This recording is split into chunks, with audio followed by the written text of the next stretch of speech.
এসেছিলাম একটা জায়গায় ঘুরতে। এই জায়গাটা আশা করে আমার খুব ভালো লাগে। মানে প্রথম থেকে এই জায়গাটা এত সুন্দর জায়গা, মানে চারোদিকে সবুজ মাঠ, সবুজ ঘাস, সবজি চাষ করা, বাগান, আর কি দুই দিকে মাঠ আছে, দুই দিকেই ক্ষেত আছে, জমি আছে, তার চাষ হয়। তার মাঝখানে রাস্তাটা, মানে এই টাইমটা একটু বৃষ্টির জন্য কাদা টাদা হয়ে রয়েছে, নাহলে এই জায়গাটা খুবই সুন্দর জায়গা। আর এই জায়গাটা প্রথম থেকে আমার খুব ভালো লাগে, নর্মাল ব্যাপার। দেখো জায়গাটা, দেখো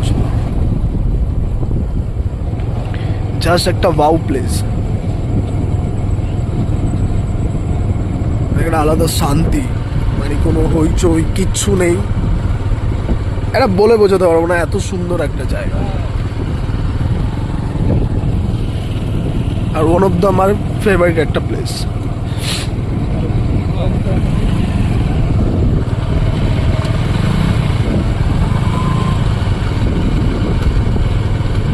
চলো।